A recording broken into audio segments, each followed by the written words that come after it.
bien, bonsoir et bienvenue dans cette rencontre hors du commun exceptionnelle sur le thème de la vaccination, la réalité de la vaccination, causes et conséquences, tout un programme.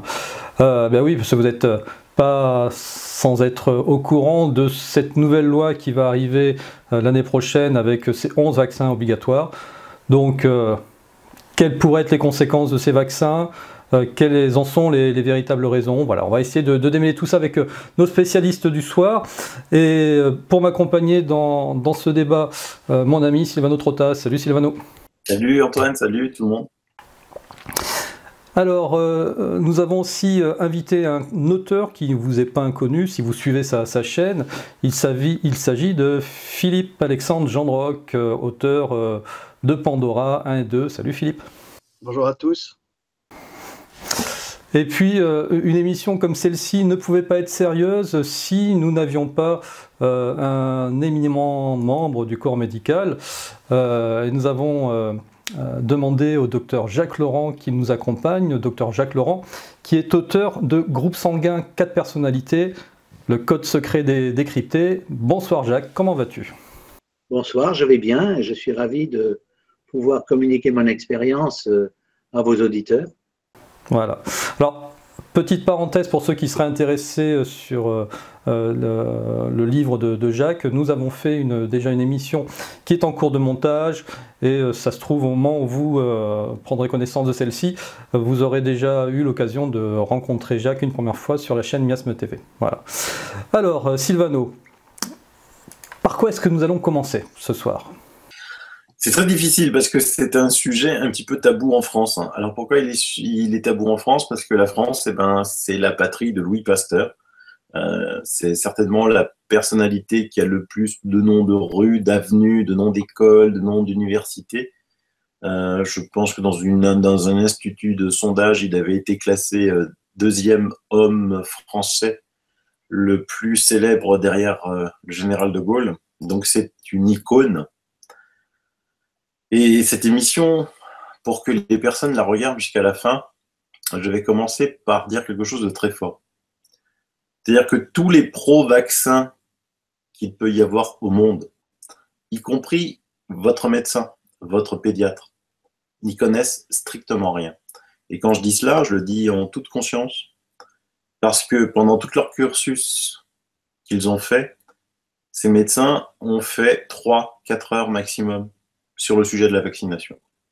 Je défie ici tout médecin de venir nous rencontrer avec Antoine, avec Philippe, pour discuter de la vaccination. Aucun ne viendra, y compris les grosses gueules qui sont sur les médias, style Michel Simès, qui, là encore sur RTL, dit « Mais qu'est-ce que c'est que ces conspirationnistes des anti-vaccinations, les vaccins ont éradiqué des maladies, je les supporte plus. » Mais moi, c'est Michel Simès que je supporte plus, et c'est tous les pro-vaccins. Parce que eux, en face, je vais vous choquer, ils ont rien. Quand je vous dis rien, vous allez le voir ce soir dans cette émission, c'est-à-dire qu'il n'y a rien. Il n'y a pas une étude scientifique aujourd'hui à ce monde qui prouve que les vaccins servent à quelque chose.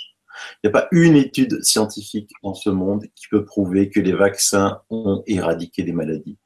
Tout ça, c'est une manipulation. Tout ça parce que cette manipulation était à l'origine à cause de Louis Pasteur, qui est pour moi certainement le type qui a dû inventer le marketing, la publicité, les chargés de communication.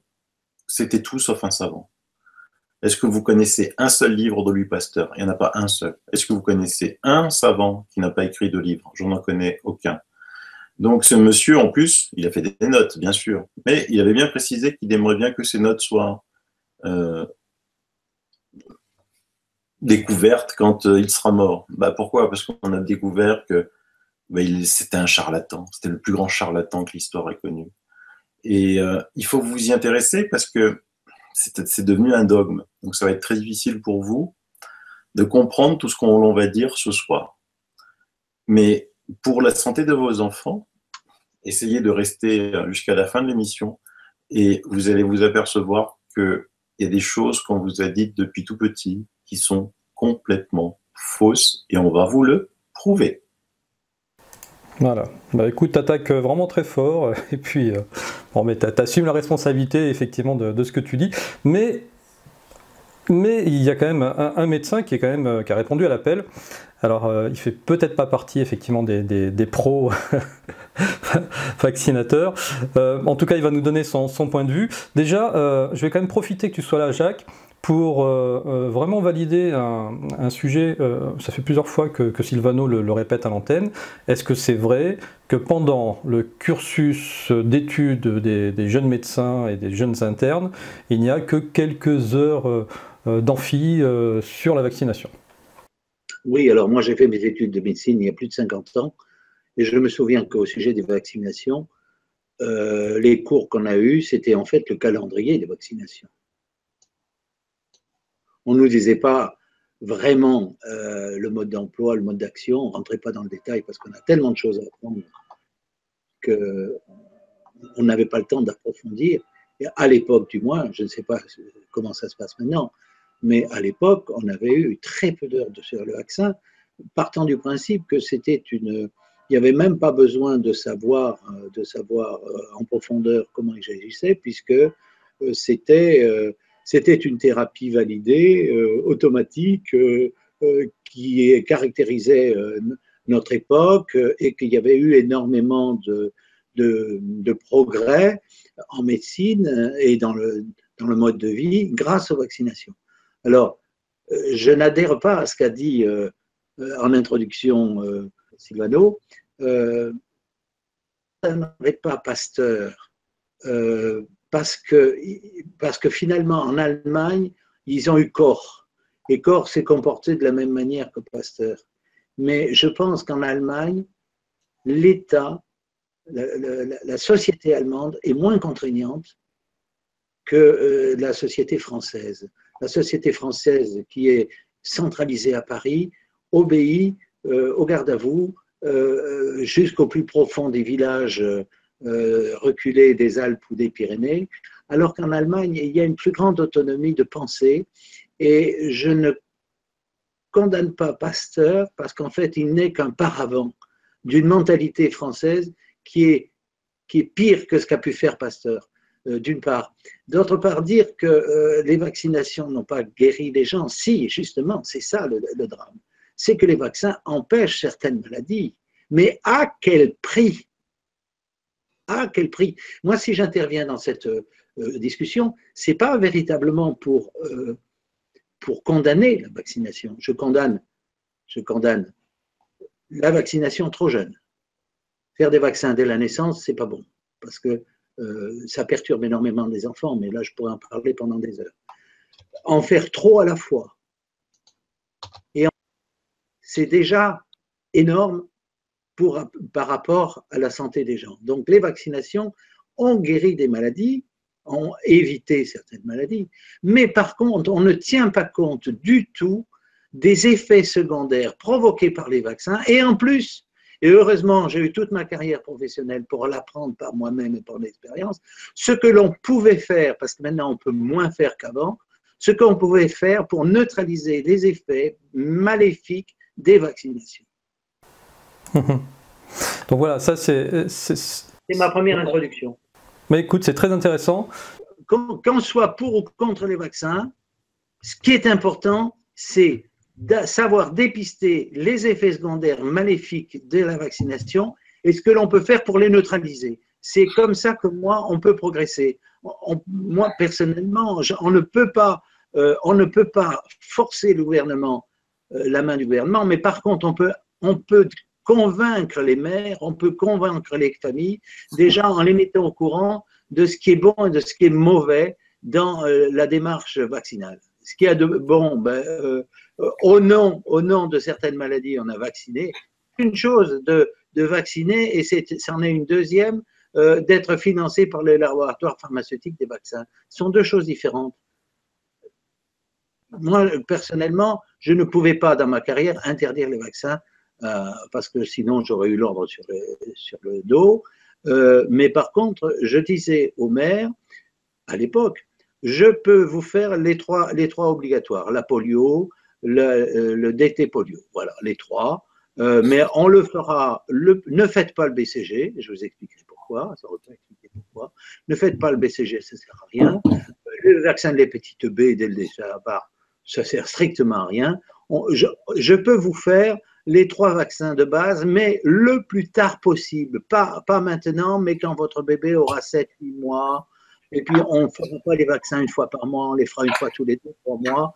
Il supportera mieux. Parce que là, j'étais en conformité avec le système, si vous voulez. Mais mes patients ne m'écoutaient pas. On leur avait fiché tellement la pétoche on leur avait dit, mais si on ne les vaccine pas, vos enfants vont mourir, que la plupart des mères ne m'écoutaient pas. Donc, les quelques mères qui m'écoutaient, je faisais ce qu'il fallait, mais c'est pour ça que je dis qu'il faut s'adresser, ça ne sert à rien de critiquer le système pharmaceutique, il faut aller parler aux mères. Bon, voilà, c'est ce que je disais, c'est que c'est très bien, ça permet d'avoir malgré tout un message qui est modéré, différent, mais qui va malgré tout dans la même finalité. Je pense que le débat va être intéressant. C'est du pragmatisme. Mais moi, je ne suis pas d'accord. Hein. Moi, par contre, je suis tranché. Je peux prouver que tous les vaccins ne servent à rien. Et puis, il n'y a pas que moi qui peut le dire. Il y a des spécialistes et qu'il n'y a aucun vaccin qui est bénéfique. Bah écoute, on y reviendra tout à l'heure, Silvano. On va quand même avoir l'avis de Philippe sur le sujet. Et déjà, est-ce que Philippe, toi, tu te considères par rapport au livre que tu as écrit comme un anti-vaccination? Est-ce qu'on peut être en France, avoir l'étiquette anti-vaccination? Moi, je ne suis pas un anti-vaccin, je suis un vaccino-sceptique. C'est pas du tout la même chose.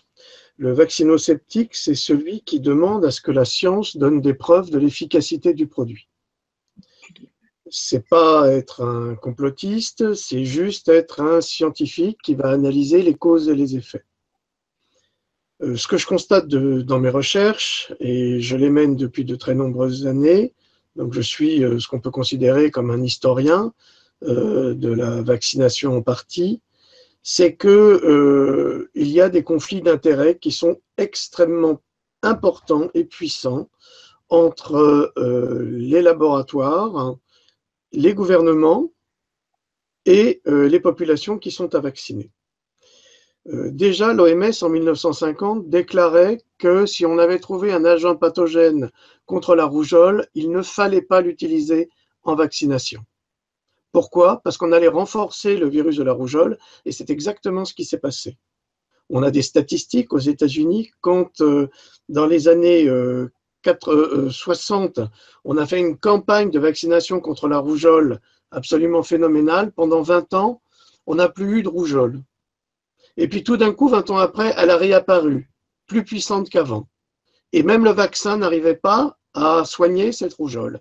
De sorte qu'aujourd'hui, en 2017, le docteur Polland, qui est le pro-vaccination américain, déclare qu'un enfant qui est vacciné contre la rougeole, même 2 fois, peut attraper la rougeole et en mourir. Or, est-ce que c'est la rougeole qui tue ou est-ce que ce sont les éléments chimiques qui sont contenus dans les vaccins qui peuvent avoir ces conséquences? Ou est-ce que ce sont les deux? Donc, ça fait beaucoup de choses qui s'ajoutent parce que dans les vaccins de la rougeole, c'est le ROR ou aux États-Unis, c'est le MMR, il y a des choses très étranges qui se passent par le CDC, qui est le Centre de contrôle des maladies, et qui achète les vaccins tous les ans au laboratoire pour plus de 5 milliards de dollars. Et donc le CDC, après, va dispatcher ces vaccins. Il ne se pose pas la question de savoir si les vaccins ont un défaut ou pas.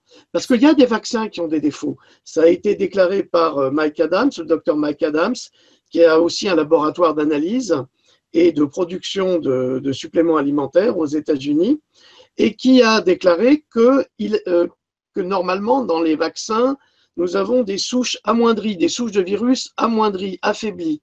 Alors, est-ce que vous savez comment on affaiblit les virus? On les affaiblit avec des rayons UV. Et parfois, il y a des lots qui ont raté cet affaiblissement. Et c'est le cas pour le virus de la polio, par exemple, où on a vacciné 350 000 enfants en Afrique avec un virus de la polio. Ah, on avait oublié justement de l'affaiblir. Et au lieu de protéger les enfants contre la polio, on a eu 350 000 enfants atteints du virus de la polio parce que le virus de la polio était vivant et contenu dans ce vaccin. Donc, on n'a pas de sécurité, on n'a pas de garantie.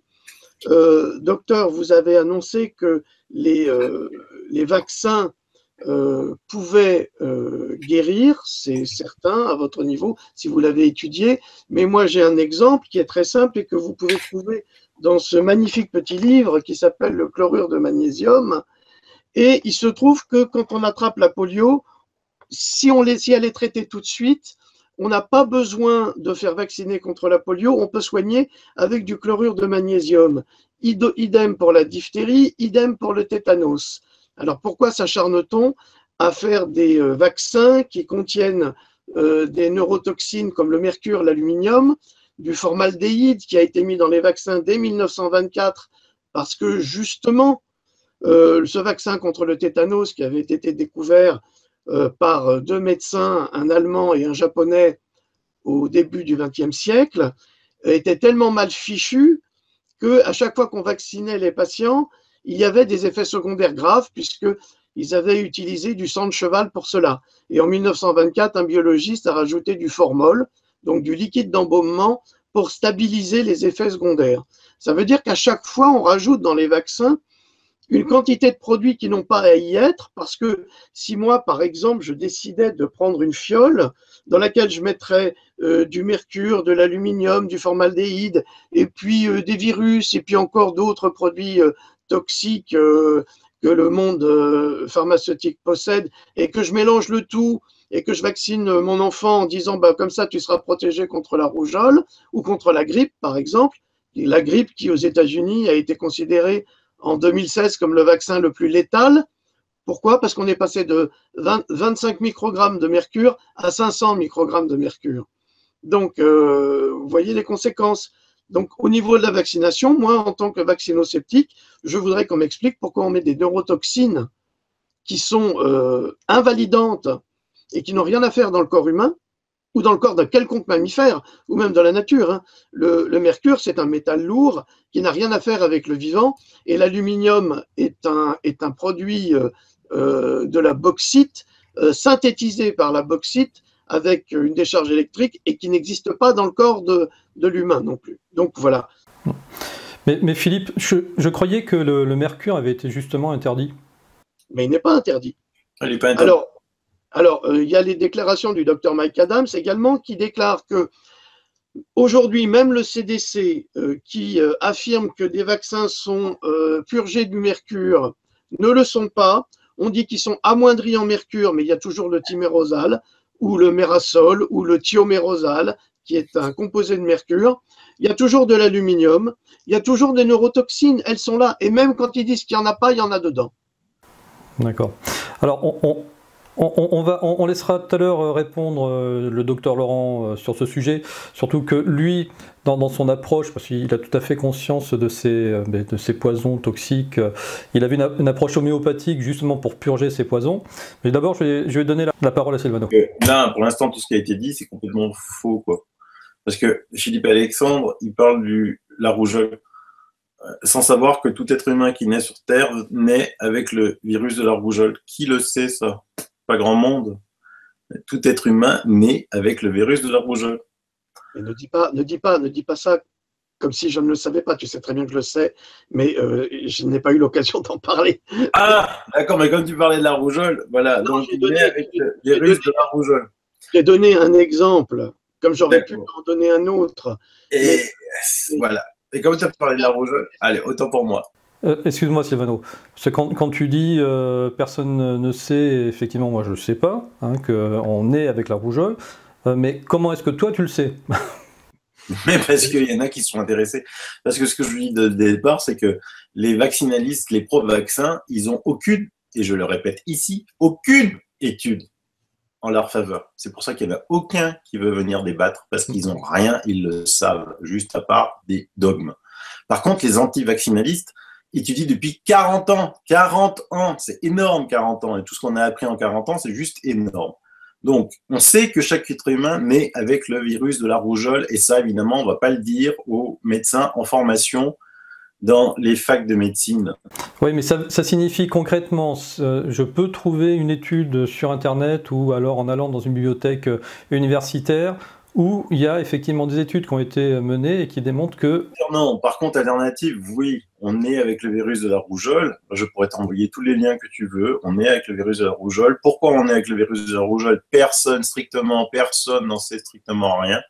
Moi, ce que j'en suppose, que j'en ai déduit, c'est quelque chose de primordial. Je pense que déjà, comme le docteur l'a dit au départ, un nourrisson n'a aucun système immunitaire à sa naissance. Son système immunitaire, il se fait petit à petit à partir de l'âge de 1 an. Donc déjà vacciné en dessous d'1 an alors que le bébé n'a aucun système immunitaire, c'est juste une aberration totale. Et je pense que ce virus de la rougeole, il est programmé pour que l'on fasse des maladies infantiles qui vont servir au système immunitaire à s'entraîner. Parce que la rougeole, personne n'en meurt de la rougeole. Alors certes, une ou deux fois tous les 10 ans, vous allez entendre il y a un bébé qui est mort de la rougeole. Non, il n'est pas mort de la rougeole. Il est mort de plein de choses, mais certainement pas de la rougeole.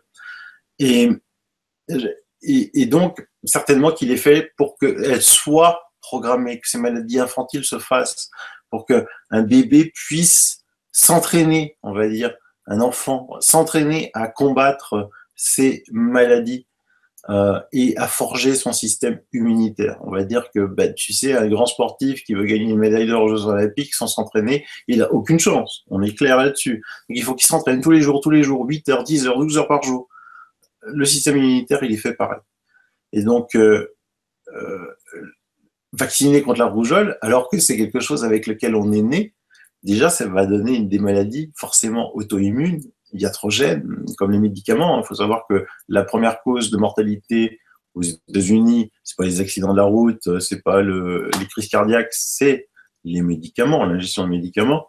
Quand on aura compris que l'industrie pharmaceutique, elle n'est pas là pour vous soigner, elle est juste là pour faire de l'argent, ce sera déjà quelque chose que vous allez pouvoir comprendre. Quand vous allez savoir que les compositions de vaccins qui sont mises sur le marché, on ne connaît que 1% de leur composition, que quand on met un médicament sur le marché, on étudie ses effets par rapport à l'effet placebo, c'est-à-dire que si quelqu'un est malade, on met un médicament par rapport à un groupe où on leur donne des miettes de pain. Si ce médicament a un effet supérieur à cet effet placebo, on va pouvoir le mettre sans effet secondaire sur le marché. Pour les vaccins, il n'y a aucun test. D'accord ? Pour les médicaments, s'il y a des effets secondaires, on les étudie après. Pour les vaccins, il n'y a aucune étude qui est faite a posteriori. On s'en fiche complètement. On met des vaccins sur le marché à la vitesse grand V. Par exemple, le Gardasil, l'aberration la plus totale concernant le soi-disant papillomavirus pour les femmes sur le col de l'utérus. Et donc tout ça fait que on est à la croisée des chemins quand ce charlatan de Louis Pasteur a croisé un savant exceptionnel qui s'appelait Antoine Béchamp. Un qui disait, Antoine Béchamp, le terrain est tout, les microbes ne sont rien. Un qui disait, Louis Pasteur, le microbe est tout et le terrain n'est rien. Ce qui est complètement stupide parce qu'il n'y a rien qu'à voir dans l'histoire, par exemple au XIVe siècle, quand il y a eu la peste noire, il y a des gens qui ont survécu, d'autres pas. Ce qui veut dire que si le microbe était tout, tout le monde aurait dû mourir. Et je rappelle qu'il y a des scientifiques qui viennent de découvrir, tout récemment, le laboratoire BioX de l'université de Stanford aux États-Unis, que 99% de nos virus et microbes demeurent inconnus. Il y avait des scientifiques qui ont dit qu'il y avait certainement sur Terre 10 puissance 33. Je ne sais pas ce que vous imaginez ce que c'est, 10 puissance 33. C'est 10 suivi de 33 zéros. Bactéries et virus. Alors, si on suit Pasteur, il faudrait 10 puissance 33 vaccins pour pouvoir soigner les gens. On en est très loin. C'est pour ça que je dis qu'aucun vaccin ne peut prouver son efficacité. Et pour cela, on a les statistiques. Et les statistiques, elles sont là, mais elles sont là que pour les gens qui veulent bien s'y intéresser. Alors, on va laisser réagir un petit peu le docteur Laurent sur tout ça. Alors, moi, il y a des éléments que vient de dire Silvano, j'adhère complètement. Mais moi, je me place à un autre niveau, moins scientifique, moins documenté, mais plus pratique. J'étais dans mon cabinet et j'essayais de guérir les gens. Et donc, ce que j'ai à dire sur les vaccins, c'est finalement ce qu'il faut faire et ne pas faire vis-à-vis de cette thérapie iatrogène. On peut dire que c'est une thérapie iatrogène. Et donc, dans ces conditions-là, chaque fois que dans mon cabinet, une mère venait avec un gamin qui avait fait le tour des autres médecins pour des troubles qui ne guérissaient pas, que ce soit des troubles cutanés, la plupart du temps allergiques, j'essayais de voir s'il n'y avait pas une relation entre l'apparition de ces symptômes et quelques semaines auparavant, la venue d'une vaccination. Alors ça, c'était déjà quand il y avait une pathologie, on arrivait à découvrir qu'il pouvait y avoir une relation entre la pathologie et un vaccin qui a été fait quelques mois ou quelques semaines avant. Déjà, c'était un élément pour moi extrêmement important. Mais en plus, avec la thérapie, alors c'est là où j'ai découvert, j'ai rien inventé, j'ai entendu parler de Sen, du docteur Sen à Lausanne, qui était un grand homéopathe, qui est mort depuis longtemps déjà, et toute sa thérapie, c'était de lever les barrages vaccinaux. Il faisait des miracles dans l'Europe entière. Vous venez de voir l'Europe entière. J'imagine que vous avez entendu parler du docteur Sen. Donc Sen passait sa vie à faire des miracles en donnant des antidotes aux vaccinations. Donc pour moi, c'était la preuve véritablement que les vaccinations, c'était quelque chose de beaucoup plus dangereux que ce que pouvait dire la médecine officielle. Mais moi, je ne me place pas dans des conflits théoriques. Moi, je me dis, il faut sensibiliser les gens, leur dire comment ils doivent réagir pour pouvoir neutraliser les effets secondaires des vaccins. Nous avons tous nous quatre réunis, peut-être été malades d'une conséquence d'une vaccination dans notre enfance. Le drame, c'est que plus on vieillit, moins les thérapies sont efficaces. Et donc, il faut traiter très vite les effets secondaires de ces vaccinations, qui peuvent être des maladies de peau, de l'asthme, mais également avec le BCG, j'ai des doutes, je n'ai pas des certitudes, mais j'ai vu plusieurs cas de jeunes enfants qui naissaient normalement, qui poussaient bien, et puis vers l'âge de 2-3 ans, commençaient à faire des troubles psychiques liés au BCG, qui, à mon avis, déclenchaient des sortes de méningites à bas bruit qui détruisaient plus ou moins le cerveau. Et ça, je l'ai vu 2 fois et j'ai toujours eu le doute en me disant ça doit être dû à la vaccination du BCG à la naissance. Donc déjà d'emblée, je dis aux mères, évitez le BCG. Si on vous force à faire le BCG, inventez n'importe quelle raison pour ne pas le faire, il ne sert strictement à rien. Et si on vous le fait, eh bien prenez des doses de tuberculinum en homéopathie dans les semaines qui suivent. Spectaculaire. Je me souviens d'une jeune mère qui venait me voir avec son bébé qui avait des maladies de peau terribles, un érythème fessier épouvantable, le gamin pleurait tout le temps tellement il avait mal. Et elle me dit ouvertement, c'était une femme qui n'avait pas fait d'études, c'était une gentille haïtienne qui était mère de son enfant et c'était ça qui est le plus important pour elle. Et elle disait, docteur, mon fils a été malade brutalement après, je ne me souviens plus de quel vaccin. Je crois que c'était soit le BCG, soit le test tuberculinique. Et personne ne veut me croire. Mais docteur, je vous assure, il n'était jamais malade avant. Et je lui ai dit, mais moi, madame, je vous crois, et on va le guérir, votre enfant. Simplement avec quelques doses de tuberculinum en homéopathie, dans les semaines qui ont suivi, tout avait disparu.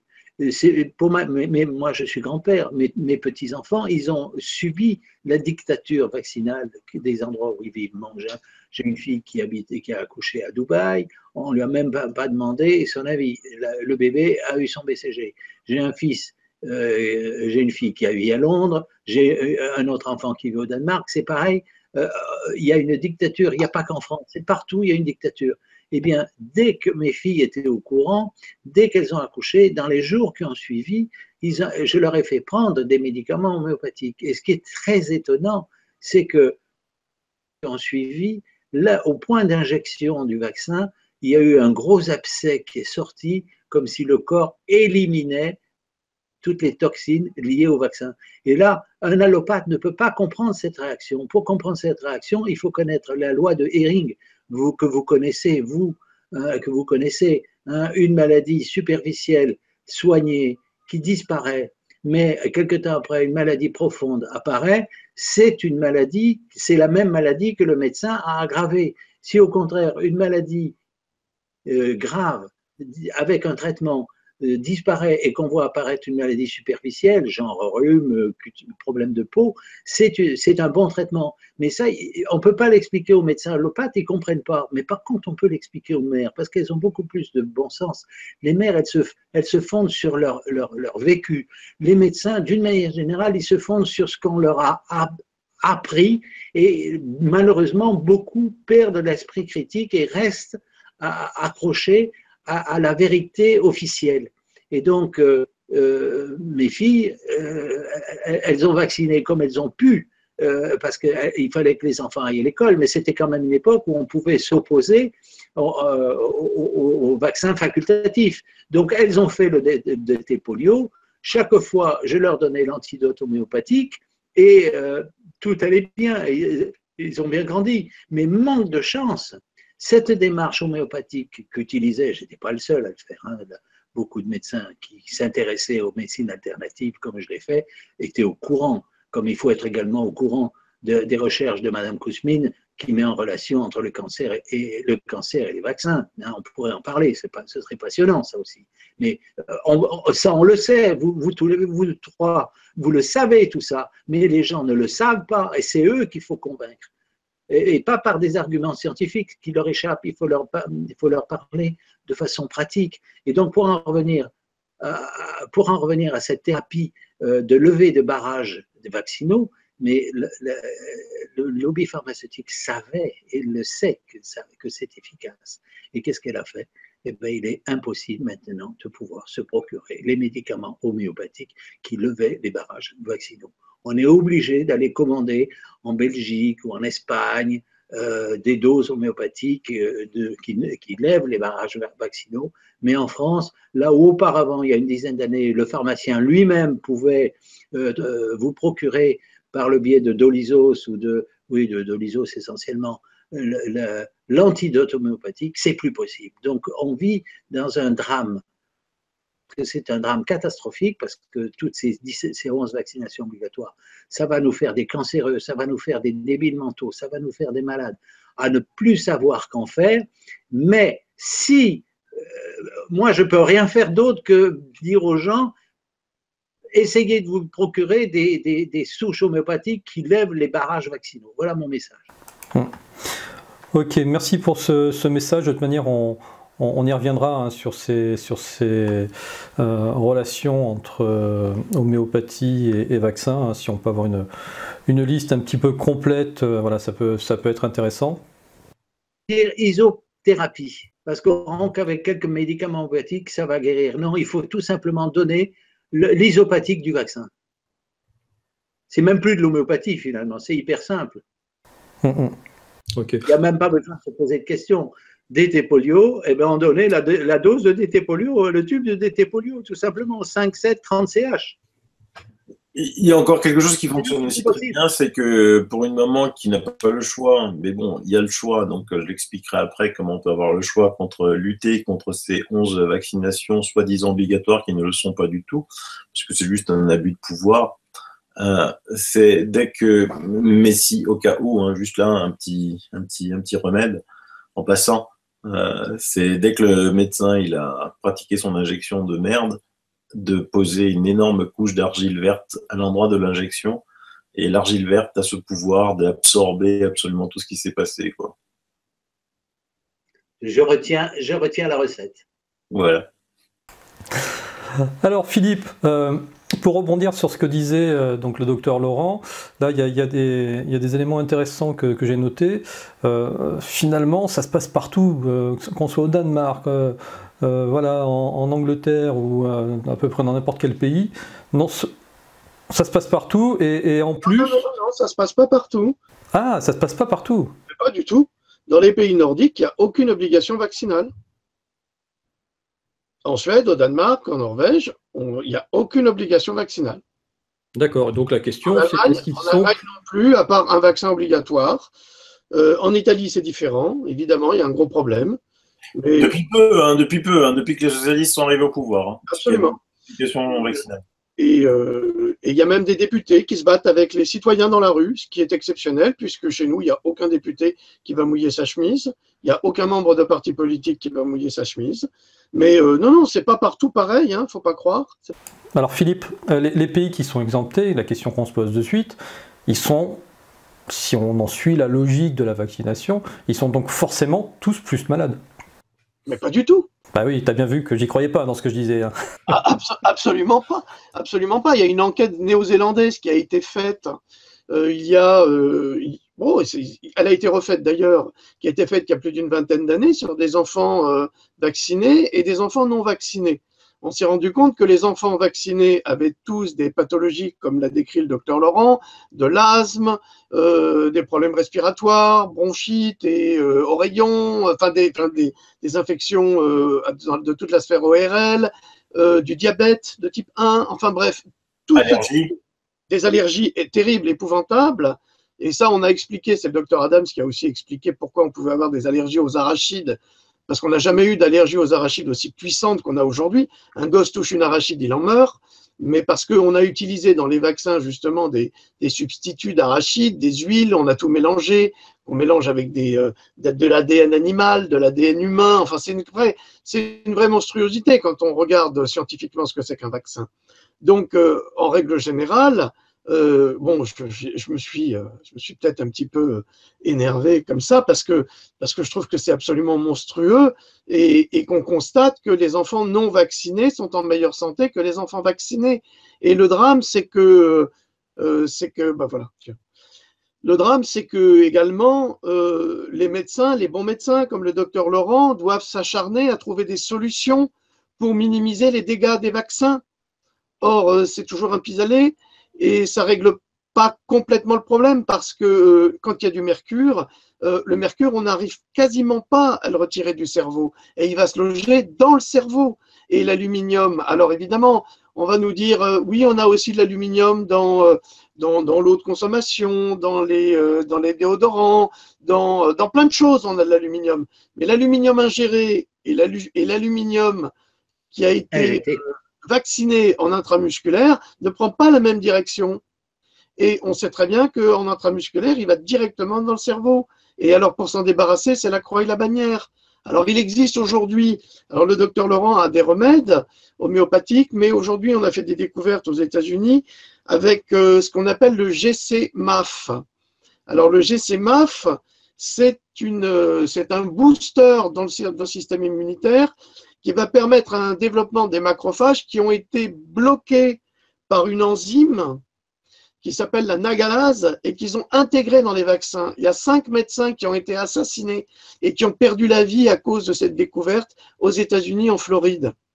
Le 6e a réussi à vite témoigner sur YouTube dans une émission médicale pour ne pas se faire assassiner parce qu'ils ont découvert que ça a été intégré dans le vaccin. Donc ça, la nagalase, c'est extraordinaire parce que ça empêche justement le développement de la vitamine D3 et le lancement par le système immunitaire des macrophages qui devraient attaquer toutes les cellules cancéreuses. Ça veut dire qu'on c'est du pain béni pour le cancer. C'est l'ouverture totale. Et ça, c'est dans les vaccins. Là où on rejoint un sujet tabou qui ose la vaccination et le cancer. Mais oui, mais vous savez, je ne sais pas si vous le savez, mais déjà dans les années 30, on savait guérir le cancer. C'est dans mon livre Pandora, Royal Rift avait créé une machine à fréquence avec un microscope à plasma et il faisait exploser les cellules cancéreuses par fréquence, par radiofréquence. Évidemment, cet homme a été persécuté, on a assassiné ses assistants, il a dû fuir au Mexique, on a brisé, on a kidnappé ses recherches, on a brisé son matériel. Il reste un seul microscope à fréquence de Royal Rift au musée de Londres, au musée des inventions de Londres, et malgré tout, il y a quelqu'un, une espèce de terroriste qui, il y a 30 ans, a voulu le détruire, parce qu'on sait guérir. On sait guérir plein de choses. Toutes ces grandes maladies aujourd'hui que nous avons, et vous l'avez très bien signalé, docteur Laurent, sont liées quasiment et essentiellement aux vaccinations. Le cancer est induit dans les vaccinations. J'ai des documents qui prouvent, et ça c'est des chercheurs de Merck dans les années 60, qui déclarent que le vaccin de la polio, contre la polio contenait en lui le virus du cancer qui se développerait 40 ans après la vaccination. Et ça a été prouvé. Je me permets d'intervenir dans ce que tu viens de dire. Moi, dans mon vécu, je fais une différence entre les symptômes qui apparaissent quelque temps après une vaccination. Quelque part, finalement, les gens ont la chance de faire ce trouble. Parce que je me méfiais encore plus de ceux qui ne faisaient aucune réaction aux vaccinations. Parce que c'est ceux-là qu'on pouvait éventuellement trouver longtemps après avec des pathologies profondes et inguérissables. C'est pour rejoindre ce que tu viens de dire, mais de façon pratique. Et pour compléter… De l'absence de la bonne tolérance des vaccins, c'est ça que je veux dire. Absolument, mais pour abonder dans votre sens, tous les médecins ne sont pas comme vous à l'écoute et attentifs aux patients. Parce qu'il y a une quantité de patients qui vont développer des pathologies sans comprendre d'où elles viennent, sans avoir l'idée même que ça vient d'une vaccination. Parce qu'on leur a dit que c'était tellement bien. Alors, ils y croient et ils sont victimes eux-mêmes sans réaliser que la pathologie qu'ils ont vient de cela. Ils ont une grosse fatigue, ils ne comprennent pas. Ils ont mal à la tête, oh, ça doit être l'air, c'est ce que j'ai mangé, j'ai trop bu, je ne sais pas. Ils ont plein de pathologies, ils ne savent pas. C'est exactement comme la maladie de Lyme. Comment la diagnostiquer sans faire X prises de sang? C'est quasiment impossible. Et on dit que les gens fabulent alors qu'ils sont atteints par la borréliose. Donc, la plus grosse escroquerie dans ce domaine-là, c'est la vaccination antigrippale. Mais on est d'accord. Parce que c'est tous les ans pour recevez votre dose cancérigène. Mais il n'y a pas que ça. Mais dans le vaccin antigrippal, comme je vous l'ai indiqué, en 2016, il a été considéré comme le vaccin le plus létal aux États-Unis à cause du taux de mercure qui est si important à l'intérieur qu'il a des conséquences dramatiques. En Angleterre, en 2016, 140 000 enfants qui avaient été vaccinés contre la grippe ont déclenché des crises d'épilepsie. Et le gouvernement, le ministère de la Santé, a interdit la vaccination du vaccin contre la grippe aux enfants parce que le taux de mercure était trop important. Donc c'est ça aussi le problème, c'est que les gens ne savent pas, ne peuvent pas envisager de tomber malade à cause des vaccins. Et le pire, c'est que vos collègues, pas vous, mais nombre de vos collègues ridiculisent le patient, le rendent responsable de sa pathologie, se moquent de lui en permanence et lui disent « mais vous dites n'importe quoi, vous êtes fou, on va vous donner des neuroleptiques pour vous calmer ».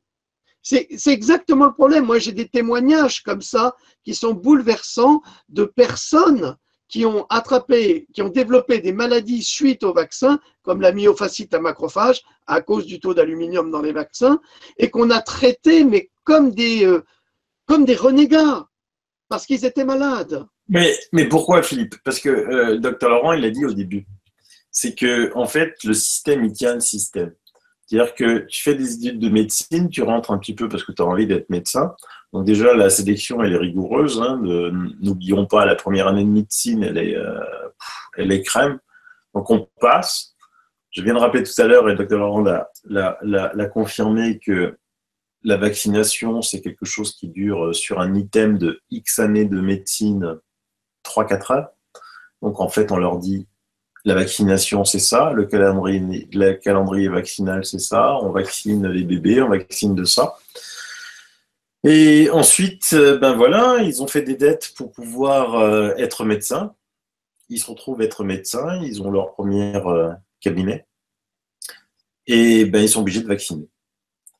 Et s'ils ne vaccinent pas parce qu'ils sont contre, pour une raison X, Y ou Z, ou même quand 2-3 ans plus tard, ils se rendent compte qu'en vaccinant, ben, en fait, ça ne sert à rien la vaccination, que les gens sont encore plus malades et développent des effets secondaires, ben, ils sont toujours obligés de continuer à vacciner. Pourquoi? Parce que s'ils ne vaccinent pas, comme le docteur Laurent l'a dit, ben, ils sont radiés de l'ordre. Et donc, qu'est-ce qu'ils vont faire? Ils vont faire peintre, maçon, sculpteur. Et puis, il y a autre chose encore, c'est que en France, dans le pays de Louis Pasteur, un médecin, quand il a fini ses études, ben, il ne fait plus de formation. En Chine, un docteur de médecine chinoise, quand il reçoit son doctorat, une fois qu'il l'a, il est obligé tous les ans de partir 1 mois en formation. 1 mois en formation tous les ans. Un docteur de médecine chinoise. En France, la formation des médecins est prise en compte par les laboratoires. Pas par l'État. Les laboratoires. Donc, c'est les laboratoires qui forment les médecins en disant, mais tiens, regarde, j'ai une nouvelle molécule, j'ai un nouveau vaccin. Il va falloir que tu le donnes parce que regarde ce que ça fait. Donc, ils partent en séminaire, payés par les laboratoires. Comme dit le docteur Vercouter, foie gras, champagne, petit four, la plage, les jolies filles. Et puis voilà, on leur dit, ben voilà, ça c'est le nouveau médicament, il faut que tu le vendes. Et puis voilà, ben, si tu le vends bien, alors, je sais qu'il y a eu une loi en disant que les bacs chiches n'étaient plus autorisés aux médecins.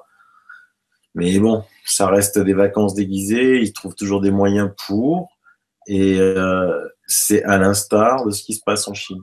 Sauf qu'en Chine, petit bémol, la médecine, elle a 5000 ans. D'accord? En France, la médecine, elle date de 300 ans. Ça médité. C'est pas tout à fait exact, mais c'est la médecine allopathique dont tu parles et qui s'est vraiment surdéveloppée. Mais la médecine a toujours existé dans tous les pays du monde. Ah oui. Et depuis toujours. Ce dont tu as décrit, le processus que tu as décrit est un processus qui a été mis en place par Rockefeller en 1930 aux États-Unis et qui a été reproduit dans le reste du monde. Et c'est là le règne de la médecine allopathique. Allopathique, je confirme.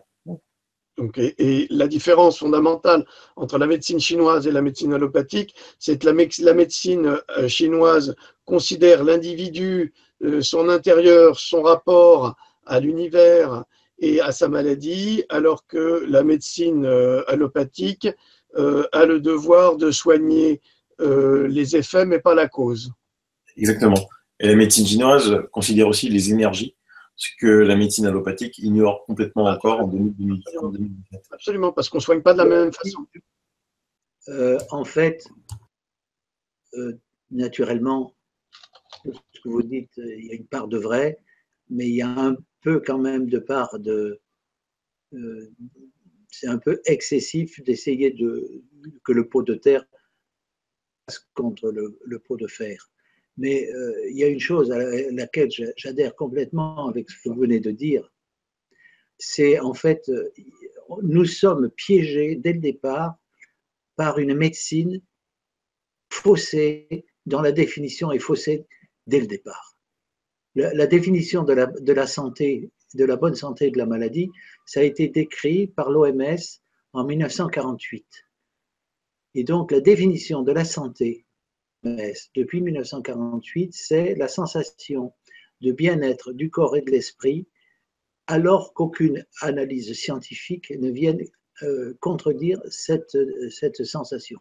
Ça, c'est la définition de la médecine occidentale qui est apparue surtout après la guerre. Mais pour rejoindre ce que vous venez de dire, la définition de la santé d'après les médecines traditionnelles, et en particulier la médecine traditionnelle chinoise, c'est que la maladie, la bonne santé est une harmonie avec les forces du ciel et de la terre. Je confirme ce que vous dites, et ce que vous dites est confirmé par votre ancêtre Paracels, qui disait exactement la même chose au XVIIe siècle. Je cherchais mes livres de Paracels, je dois les avoir par la main. Et avec les moyens qu'ils avaient à l'époque, ils raisonnaient de façon cohérente. Absolument. Cohérente. C'est le père de la médecine moderne. La médecine occidentale cherche le symptôme là où la médecine traditionnelle cherche les erreurs de comportement et d'environnement. Et donc, en fait, les jeunes médecins devraient à la fois en faculté de médecine apprendre à la fois l'allopathie, qui est utile pour l'urgence. Absolument. On ne peut pas empêcher quelqu'un dans un accident de voiture avec des médecines de perlimpinpin. Donc, la médecine allopathique a sa place dans l'urgence. Hein, on peut même, quelqu'un qui a une maladie grave, il faut le soigner avec l'allopathie, si on peut, si c'est logique. Mais le reste, toute la pathologie chronique, il faut non pas chercher à soigner cette pathologie, parce que souvent, c'est la conséquence de comportements, vaccinaux en particulier, irraisonnés et irrationnels. Donc, ce qu'il faudrait, c'est que tous les médecins connaissent à la fois l'allopathie, la médecine traditionnelle chinoise, la médecine ayurvédique et l'homéopathie. Et prendre ça au sérieux au lieu de dire que c'est une charlatanerie. Mais tant qu'on dira que c'est une charlatanerie, ça permettra au système de perdurer et de nier la relation qui existe entre l'énergie et la vie. Et on dit que c'est une charlatanerie parce qu'il n'y a pas de molécules à breveter, il n'y a pas d'argent à faire, quoi. Alors, moi je voulais revenir sur un point, sur les rapports de cause à effet entre la vaccination. Alors, Dr Laurent en a parlé tout à l'heure, les cancers, mais aussi l'autisme. On sait qu'aux États-Unis, il y a eu des grands débats et même des grands procès là-dessus. Qu'est-ce qu'il en ressort? Donc, je m'adresse à Philippe qui a étudié tout ça. L'erreur, c'est de croire qu'à un vaccin correspond à une pathologie. Un vaccin peut avoir des effets secondaires extrêmement différents d'une personne à l'autre. Et c'est pour ça qu'on n'arrive jamais par l'allopathie à prouver la nocivité des vaccins. Parce qu'il y aura toujours quelqu'un qui vous dira « Ah oui, mais pourquoi ceci et pas cela ?» Bon, vous avez raison, mais je viens de publier un résultat de recherche qui a été publié en Australie sur les causes et les effets de l'aluminium chez les enfants après vaccination. Or, c'est très technique, c'est très chimique, c'est des analyses chimiques et qui montrent le lien direct entre l'aluminium et l'autisme. Là, c'est établi. Bien sûr, en France, on dit que c'est faux parce qu'on veut vendre des vaccins. En Amérique, c'est très discuté, mais les pro-vaccinaux sont en train de perdre du terrain. C'est exactement le même problème avec le mercure, hein, parce que le mercure également peut produire l'autisme. D'ailleurs, il y a la fondation de Robert Kennedy Jr., qui est une fondation contre le mercure dans le monde, qui a proposé à des chercheurs 100 000 $ si un chercheur pouvait prouver que le mercure n'était absolument pas toxique et même était bon pour la santé. Or, personne n'a pu prouver que le mercure des vaccins était bon pour la santé. Donc, personne n'a remporté ce prix jusqu'à présent et ne s'est battu pour le remporter. C'est pour dire la toxicité de cette neurotoxine ainsi que celle de l'aluminium. Donc, là où vous avez raison, docteur, c'est qu'on ne peut pas imputer particulièrement un vaccin, mais je pense que les données ont changé aujourd'hui parce qu'ils sont en train d'augmenter les niveaux. Ils sont en train d'augmenter les niveaux d'aluminium, ils sont en train d'augmenter les niveaux de mercure, et donc, quand un gamin reçoit un shot, enfin une vaccination, et qu'il n'en avait pas eu avant, par exemple, et qu'il développe des maladies de type auto-immune ou qui va faire une encéphalite ou qui va en crever tout simplement, on peut dire que le vaccin a des conséquences directes sur la santé des enfants et même des adultes en ce qui concerne le vaccin contre la grippe. Oui, il faut ajouter quelque chose quand même, hein, parce qu'on parle de vaccin et autisme. Il faut savoir qu'aux États-Unis, quand même si c'est très bien caché en France, le pays de Pasteur, il y a eu de nombreux procès et que le lien, la causalité entre la vaccination et autisme a été fait dans plusieurs procès. Donc il y a des familles qui ont été dédommagées. Donc, quand on sait la puissance des labos qui sont quand même à 50, 60 milliards d'euros de chiffre d'affaires et la capacité qu'ils ont à embaucher des cadors des avocats, que quand même les juges américains, qui sont pas là pour être jugés comme bobos de gauche écolo, loin de là, c'est des républicains purs et durs, que la causalité a été prouvée et que ces familles ont été dédommagées, on s'en fout, ils ont leurs gosses autistes. Pas toutes. Non, oui, non, bien sûr, pas toutes, bien sûr, mais les procès ont été gagnés. Comme en France, ce mois de juin 2017, la Cour européenne de justice a prouvé le lien, la causalité entre le vaccin de l'hépatite B et la sclérose en plaques. Et alors, quand on voit que cette annonce, ce truc qui aurait dû faire la une de tous les médias, est passé en loose day, et comment il le passe en loose day en disant quoi? Les médias qui sont payés par les labos, parce qu'un média qui dit des choses mal contre les labos et les vaccins, zoup là, la publicité des labos, t'en auras plus, mon petit gars, si tu fais de la pub là-dessus. Mais ils ont dit quoi? Les juges, ils sont tellement cons, ils comprennent tellement rien à la médecine qu'ils ont fait une erreur monumentale en faisant le lien, en mettant la causalité entre la sclérose en plaques et l'hépatite B. Or, ce vaccin-là fait beaucoup de mal. Parce que c'est la première fois où en France, jusqu'à évidemment 1994, les Français se vaccinaient comme des moutons qui vont à l'abattoir. Et c'est là qu'il y a eu des premières interrogations sur la vaccination, avant le fameux virus H1N1 et Roselyne Bachelot qui n'a presque rien vendu. Mais aujourd'hui, c'est prouvé, quoi. La causalité, elle est là. Il y a tellement de preuves. Même si les médias de merde, ils veulent pas. C'est prouvé, mais pas reconnu. En 2016, par exemple, le laboratoire Merck a été condamné suite au décès d'un enfant d'1 an et demi d'une sclérose en plaques suite à sa vaccination contre l'hépatite B. On se demande comment un enfant peut développer une sclérose en plaques à 1 an et demi, d'ailleurs. On se demande comment un parent peut vacciner son enfant de l'hépatite B à 1 an et demi en sachant que l'hépatite B se transmet par le sang et le sexe. Oui, mais ce n'est pas le parent qui décide, c'est quasiment obligatoire et on vaccine les enfants déjà quasiment à la naissance aujourd'hui. On ne demande même pas l'avis des parents. Wow. Et dans quelques pays d'Europe, c'est comme ça que ça se passe. 2 heures après une naissance, un bébé a été vacciné en Ukraine. C'est ce qui s'est passé même au Danemark. Parce que même si ce n'est pas obligatoire, dans les cliniques à l'étranger ou dans les écoles après, ils forcent la main aux parents. Mais ça même si ce n'est pas obligatoire.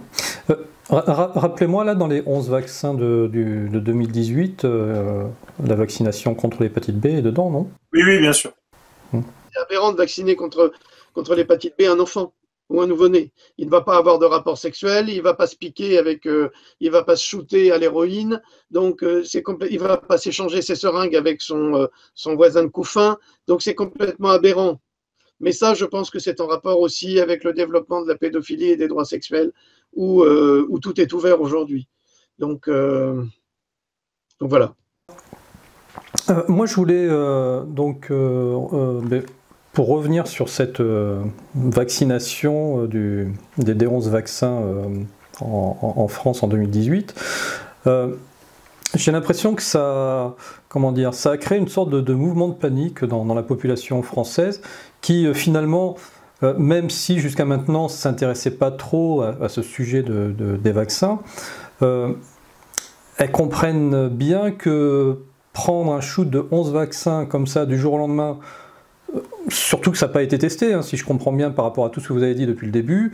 Il n'y a pas eu des campagnes de tests pendant des années et des années pour s'assurer que la prise de 11 vaccins d'un coup, ça n'ait pas d'effet secondaire direct juste après cette prise. Donc intuitivement, les gens commencent à s'inquiéter par rapport à ça.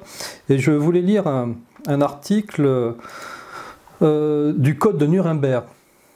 Où la question se pose, c'est est-ce que finalement on a le droit éthiquement de nous imposer d'accepter de prendre 11 vaccins, voire même 3, vous pourrez même y revenir là-dessus. Il parlait justement du procès de Nuremberg et du jugement des médecins nazis concernant les expériences qu'ils ont fait sur les juifs dans les camps de concentration, les tziganes, enfin tous ceux qui s'y trouvaient, et sur les femmes qui étaient vendues par le groupe Bayer. Et lors du jugement de Nuremberg, on a établi une charte selon laquelle ces médecins étaient coupables d'avoir utilisé la médecine contre l'intérêt du patient, pour l'intérêt du médecin et contre les droits humains. Et j'ai repris justement cette base de Nuremberg dans mon livre, où j'ai fait un exposé en prenant des références historiques par rapport à cette sinistre réalité. Et c'est tout à fait vrai que l'imposition de 11 vaccins, qui ne sont pas que 11 vaccins, hein, parce que c'est à peu près 27 vaccins, parce que dans les vaccins qu'on va acheter, c'est pas un vaccin, c'est 3 valences, 4 valences, et puis un autre, c'en est 2, et on ne peut pas faire autrement. Donc tout ça ajouté les uns aux autres, ce n'est plus 11. Et puis c'est 3 fois, c'est soit 2 fois pour les uns, 3 fois pour les autres. Donc on arrive à peu près à 27 vaccins, 27 vaccinations. Mais c'est comme aux États-Unis dans les années 80, on vaccinait avec 20 vaccins. Aujourd'hui, en 2017, il y a 100 vaccins. Qu'est-ce qui justifie ça?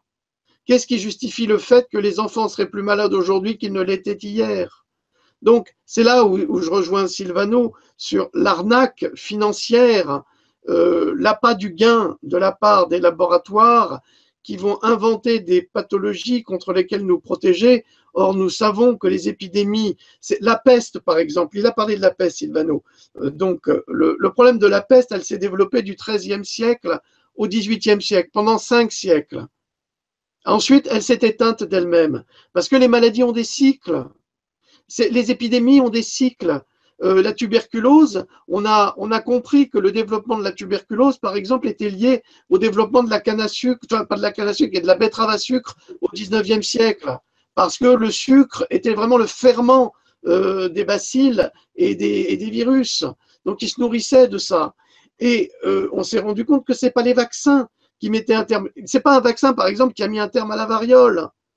C'est l'OMS qui a mis un terme à la variole en déclarant au laboratoire qu'il fallait détruire toutes les souches varioliques et qu'à partir du moment où toutes les souches varioliques avaient été détruites, il n'y avait plus eu de variole.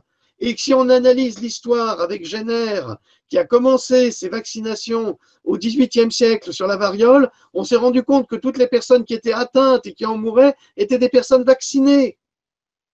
Et aujourd'hui, la rougeole, par exemple, ce qui s'est passé, le gros scandale de Disneyland avec la rougeole de Disneyland, ce qu'on appelle la rougeole de Disneyland, on s'est rendu compte que 98% des enfants qui avaient développé la rougeole, certains en étaient morts, malheureusement, pas d'autres, eh bien, 98% de ces enfants étaient vaccinés contre la rougeole. Donc, ce n'est pas le vaccin qui met un terme à l'épidémie. Ça, c'est une aberration. C'est une erreur.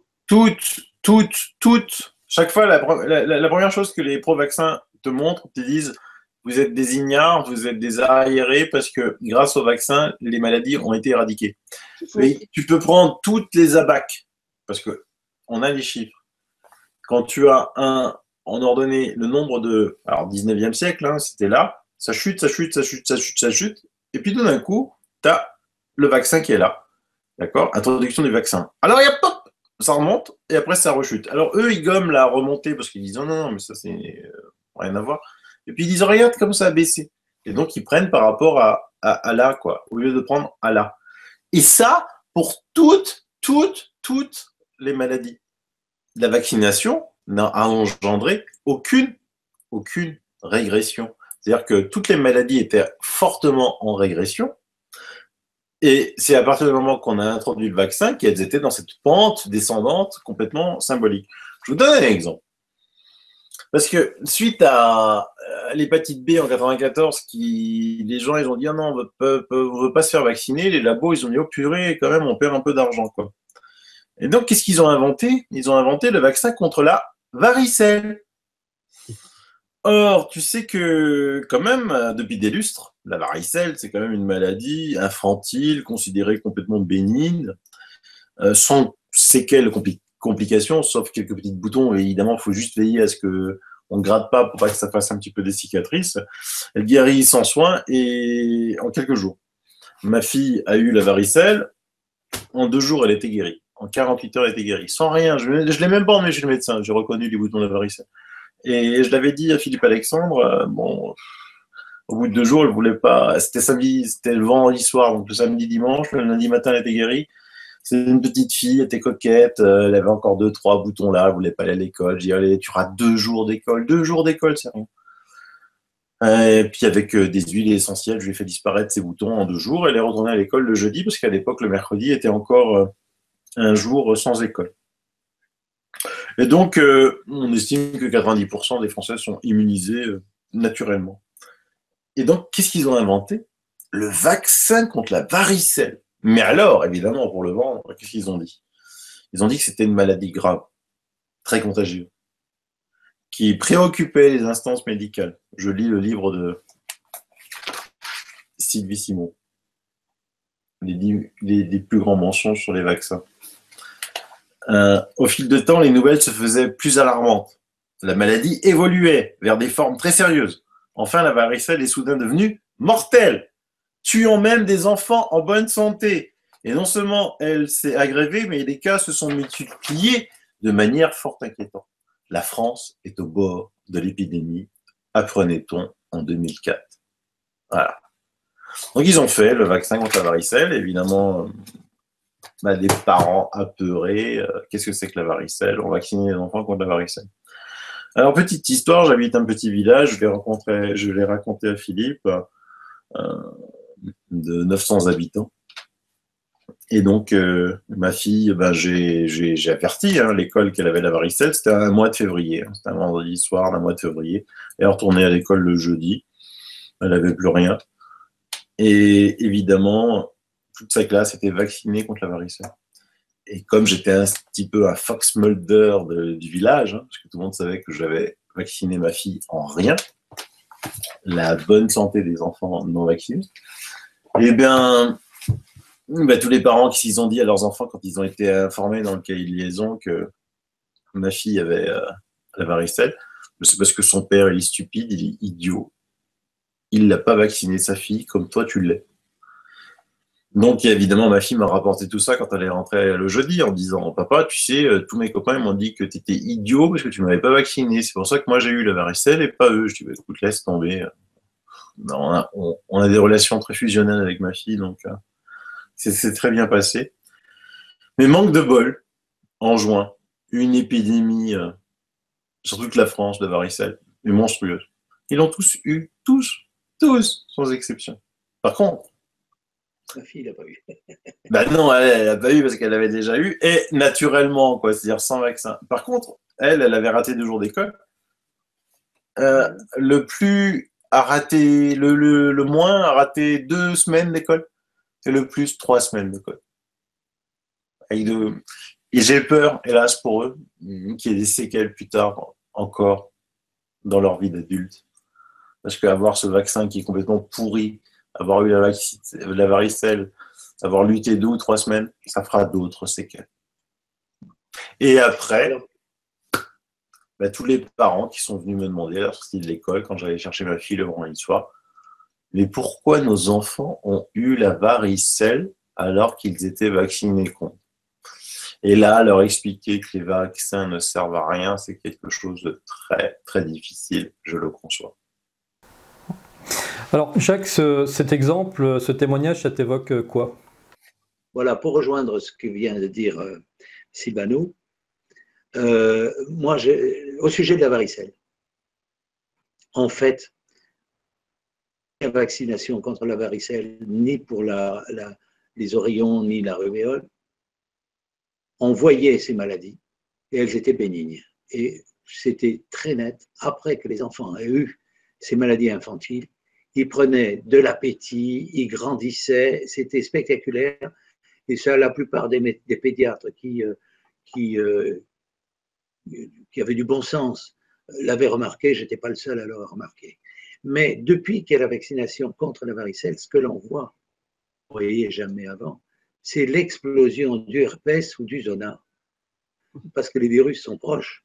Et donc, en fait, la vaccination contre la varicelle a voulu, sur le plan de la santé publique, faire des économies, mais sans tenir compte des maladies occasionnées par le vaccin, c'est-à-dire essentiellement un renforcement du virus du zona et du herpès. Bon, du herpès, quand j'étais jeune médecin, il n'y en avait pas. On ne connaissait pas ça il y a 50 ans, le herpès. Et le zona, c'était rarissime, le zona. Maintenant, c'est extrêmement fréquent. Ça vient de la vaccination contre la varicelle.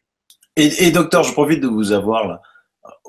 J'ai plein d'amis de ma fille qui ça explose quoi. Parce que quand je fais des trucs à la maison, j'ai quasiment une liste de tous les parents allergiques à ça, allergiques à ci, attention à la cannelle, attention aux arachides, attention à ci, attention à ça. Alors que moi, je me souviens quand j'étais petit, on avait des fêtes d'anniversaire, personne n'était allergique à rien quoi. Rien. À rien. D'abord, il y a eu le BCG et le test tuberculinique. Le test tuberculinique, pour ma pratique, je pense que c'était une peste pas possible. Ça a rendu énormément de gens malades. C'est cumulatif. Si ensuite, quand on n'est pas jeune, mais même quand on est jeune et qu'on reçoit le vaccin antigrippal, quand on fait toutes les vaccinations recommandées par le système, il ne faut pas s'étonner qu'on fasse des pathologies de plus en plus graves. Et le rôle du médecin, puisqu'il ne peut rien faire, puisqu'il n'est pas au courant de cette démarche, il faut en parler aux parents. Et en particulier, moi je conseille tous les gens de taper sur Internet et de taper l'affaire Guébrois, G-A-I-B-R-O-I-S, écrit par le docteur Elminger, Jean Elminger, qui est à Lausanne, qui est d'ailleurs un élève du docteur Sen de Lausanne.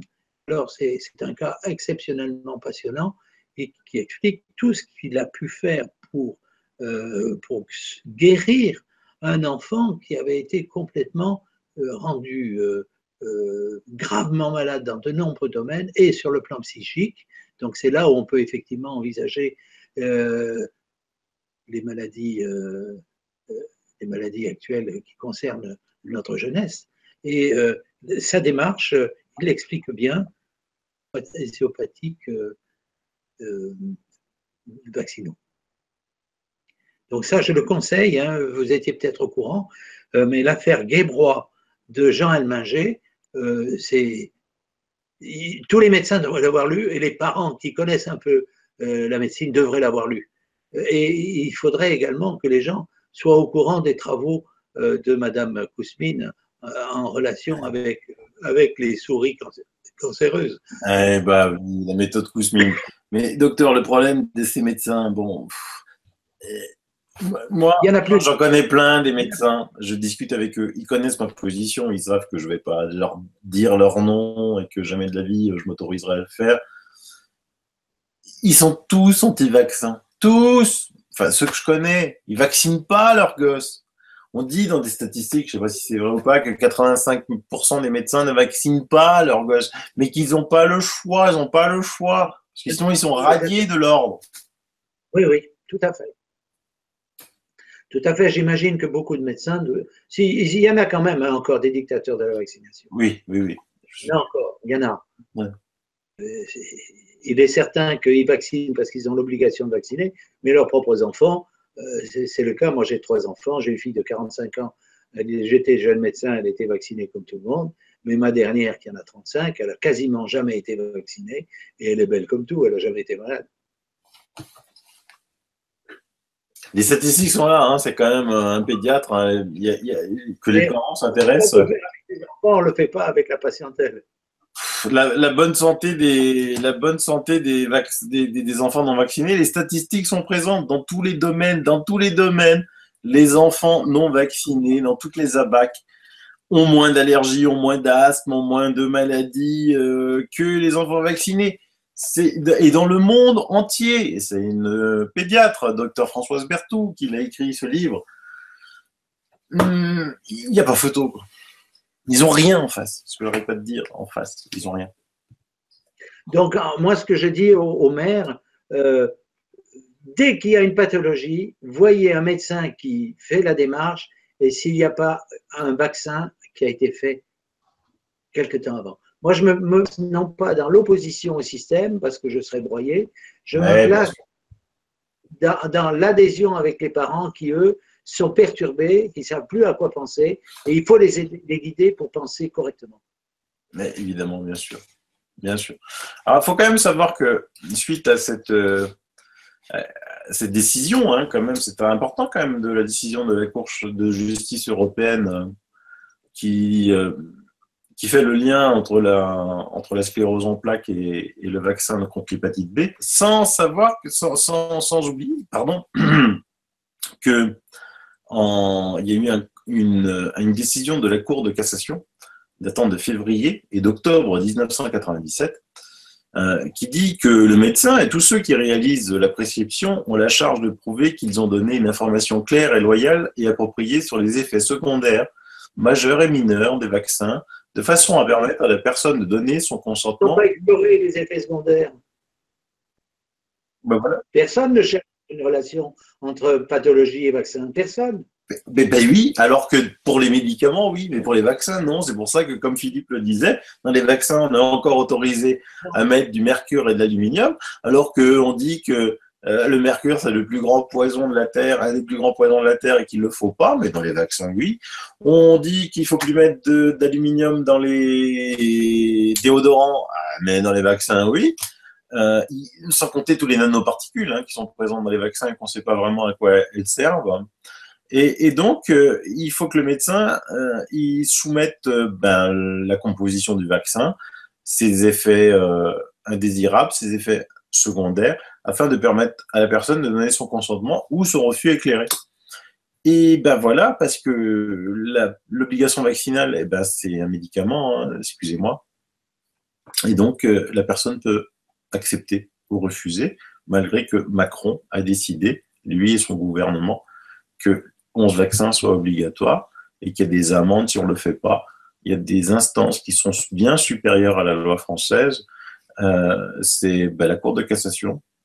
Et le gros problème, c'est que vous aurez beau vouloir vous heurter sur le plan juridique, si vous acceptez le fait que l'on peut, comme c'était ma pratique, je n'étais pas le seul, neutraliser les effets secondaires des vaccinations par l'isopathique vaccinale, valide les théories de Benveniste et ça valide toute une vision de l'énergétique de la vie. Le monde actuel n'est pas encore prêt, il reste dans une vision matérialiste. Et donc, si vous admettez que Benveniste avait raison, vous foutez en l'air tout le système. Et donc, le système, il se défend. Et donc, on est obligé d'être humble et de faire notre boulot discrètement, avec la complicité des parents, mais sans chercher la confrontation, parce que c'est peut-être pas la meilleure solution. Je suis à 99,999% d'accord. Je conseille à ses parents vos conseils, sauf pour moi. Ce n'est pas à organiser la lutte, mais effectivement des gens comme vous. Voilà, c'est-à-dire, je conseille tout ça à tous mes amis, sauf pour moi, où je cherche la confrontation depuis 7 ans maintenant, où j'arrive pas à l'obtenir. Alors, c'est sûr que c'est des parents et c'est des gens comme vous qui pourront entrouvrir des perspectives, mais ça sous-entend tellement de modifications de mentalité. Ah, ça, c'est mettre à la poubelle Pasteur et réintroduire Antoine Béchamp, quoi. Entre autres, mais personne ne connaît Antoine Béchamp. Il a 4 noms de rue en France. C'est triste, alors que c'était certainement le plus grand scientifique que les Français ont jamais eu, quoi. Est-ce que vous mais reconnaître Béchamp, c'est comme reconnaître un tennis.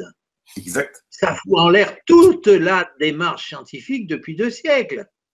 Totalement. Et y compris en allant plus loin dans la chimiothérapie pour les cancers, quoi. Ça la fout en l'air. Ah ben, alors là, il y aurait de quoi en dire. Oula. Okay. Alors, donc, moi, je me mets là 2 secondes à la place des personnes qui nous regardent, qui, par exemple, ne connaissaient pas du tout le sujet, donc là, qui ont appris vraiment beaucoup d'informations, ça les a peut-être un petit peu chamboulés, ça leur a peut-être un petit peu retourné la tête, et qui vont se poser la question, mais alors, concrètement, qu'est-ce que je dois faire pour cette loi là qui arrive, parce que bon, 3, ok, maintenant on les a tous eus, pourquoi pas, mais 11, comment faire? Est-ce qu'il y a vraiment une solution pour pouvoir faire valoir ses droits et puis dire qu'on ne veut pas être des cobayes de la vaccination? Est-ce qu'il y a du concret là-dessus à faire? Pour moi, l'arrêt de la Cour de cassation de 1997, c'est-à-dire que le médecin est obligé de donner la composition complète du vaccin qu'il injecte et de donner les effets indésirables et secondaires du vaccin. S'il est en incapacité de le faire, parce que c'est le cas, puisqu'il ne connaît rien du tout à la vaccination, il faut bien savoir, je répète que tous les médecins ne connaissent rien à la vaccination, s'il est incapable, vous êtes en droit de le refuser. Il y a des articles de loi, je pourrais te les donner, Antoine, pour que tu puisses les mettre dans le plus de l'émission. Et à partir de là, après, c'est soit vous allez être embêté, soit vous n'allez pas être embêté. Mais à mon avis, comme il va y avoir beaucoup de personnes, parce que très vite, ils ont fait une erreur monumentale, parce que 11 vaccins, les bébés, ça va forcément très vite, on va dire, aller premier semestre 2018, il va y avoir plein d'accidents, hélas, pour ces bébés, et ça va très vite dégénérer. Parce que la loi, c'est pour les nouveau-nés, mais qu'est-ce qui va les empêcher après de l'étendre aux jeunes enfants, aux ados et puis aux adultes? C'est pas pour les nouveau-nés. La loi, c'est 1er janvier 2018, il y a 11 vaccins obligatoires, donc ça veut dire que c'est pour... Moi, je ne suis pas convaincu que c'est 11, je crois que c'est beaucoup plus. Alors, c'est plus. Alors, c'est 11 vaccins obligatoires, mais en vrai, c'est 70 doses, effectivement, avec les rappels en tout. Oui. Mais c'est 11 vaccins obligatoires. Ce qu'on a envie de dire, c'est que chaque vaccin a ses rappels à faire. Donc, il va y avoir beaucoup d'accidents, énormément. Hélas. Donc, tu disais la solution, c'est les parents dans la rue. Il faut convaincre les parents dans la rue. Je suis d'accord. Il faut des manifestations dans les rues. Je suis totalement d'accord. Comme en Italie, il y a des millions d'Italiens qui en sont descendus dans la rue, parce qu'évidemment, les labos, ils descendent dans la rue. Et le blocage, il ne vient pas de l'administration, il vient des écoles. Parce que si vous refusez de vacciner vos enfants, à l'inscription à l'école, vous aurez toujours un petit dictateur scolaire qui sera content de manifester sa parcelle d'autorité en vous interdisant l'accès de votre enfant à l'école parce qu'il n'est pas vacciné. Moi, je crois que dans ces conditions-là, les parents doivent demander une preuve écrite du refus du directeur de l'école. Or, tous ces fonctionnaires, ils ont peur des documents écrits qui peuvent se retourner contre eux. Donc, en pratique, les parents devraient ne pas retarder le... Moi, je ne suis pas contre. Je les laisse faire ce qu'ils veulent, mais le plus tard possible, le moins nombre possible, ne pas accepter les vaccins délirants comme l'hépatite B ou le Gardasil, ça c'est évident, et à l'entrée de l'école, au CP, demander au directeur de l'école, par écrit, qu'il s'oppose à l'entrée de l'enfant parce qu'il n'est pas vacciné. Et ces gens-là, ils vont trembler de peur parce qu'un fonctionnaire de ce côté-là, c'est des gens qui n'ont pas de couilles. Oui, sauf que Mme Buzyn a déclaré que tous les enfants non vaccinés ne pourront plus avoir accès à l'école. Justement, il faut le réclamer au directeur d'école qu'il le signe. Oui, mais dans ce cas-là, nous devrions demander exactement la même chose de la part des médecins qui vaccinent, qu'ils s'engagent auprès des parents, qu'en vaccinant leurs enfants, ils leur garantissent que les vaccins sont sains et ne sont pas nocifs. Pourquoi pas? Ben, bien sûr. Mais oui, bien sûr.